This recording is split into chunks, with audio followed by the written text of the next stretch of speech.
So hey, I just wanted to go over how the pedal linkage assembly and all that stuff works on the GC1710, because I just had to tear into it myself and I didn't see any details on the actual process to do so on YouTube. So anyway, the pedal assembly linkage is over here. I've gotten the whole thing taken off. There's some 17mm bolts that they're attached to the frame, and then there's some linkages. This is where the pedal actually goes on the top side, so the floor would be right here. But anyway, so there's linkages that connect together to this is the shaft that has the grease fitting on it, and then there's another shaft that goes right in here through here, and it is right here, and it goes through the frame, and then the top of this linkage connects to the inside. So these little things connect to these pedals, and they kind of swing together. Anyway, so this shaft goes through here, and then it connects in to this linkage, which goes to the transmission. And then, of course, not of course, you probably don't know, but there's a shock that goes on here as well that bolts on the inside of the frame, and that acts as a damper just to keep the pedals from jerking too fast forward or back. Because there's a spring underneath there. You can't see it, but there's a spring underneath there that pulls that back into its default position. So, and anyway, this is a cruise control linkage right here that also goes into that pedal assembly.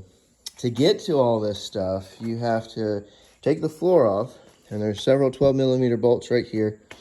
And then there's, you actually have to take, I didn't know this until it was too late, but you actually have to take the subframe off for the, I guess you didn't have to do this part right here, but yeah, it disconnects right here. There's some bolts right there, and you have to take this front part off in order to get the floor off. So there's a series of 12mm bolts underneath the plastic, and then there's just two Phillips head screws that connect the two halves of the floors. And then you can take the pedals off. There's 12mm bolts that hold them onto the pedal assembly, the actual pedals themselves, like that. So anyway, so then you can just slide that up, slide that over, turn it sideways, and then slide it off of here. It's a little bit of finagling, but if you take the mounting brackets off, or like the stabilizer that holds this in place off of that, then you can get all that out. So then once you can get in there, there's 17mm bolts right here that are on that pedal assembly, and that whole pedal assembly comes out. Now, here's what brought this all about.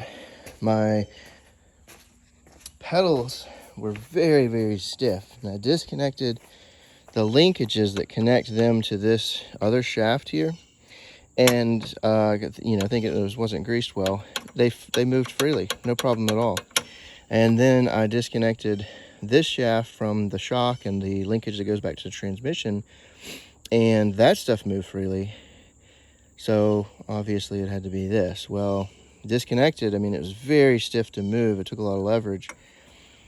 This shaft in here is corroded. You can see the real metal, and then this is like corrosion that has added up. Well, looking in here, there's either a steel or an aluminum liner that's in here, and this bushing or whatever, I think what has happened is that if it's aluminum and that's steel, then that's like corrosion, galvanic corrosion, or whatever they call it.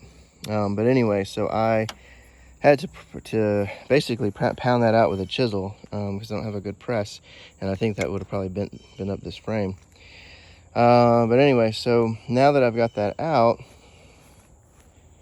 oh, and there is a pin in the end of this, and I had to drill it out because it's aluminum, and it just well, or maybe really mild steel. It ended up just warping on me and not punching out. So I think if I had probably started pulling it from, or punching it from the top, that would have been better. It probably would have gone out that way. Maybe it's a tapered pin, or it's orientated to go down. But I was trying to not have to pull the floor off and all that, and the loader and everything.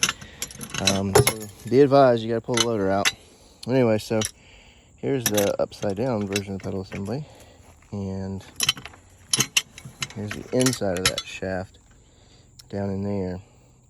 There are no grease fittings on this shaft, which I think is kind of a flaw, because if that had been a greasable unit, it would have been able to be maintained. And I mean, you can see it's dry in there, and there's corrosion and scratches and stuff like that. So I think that's the culprit.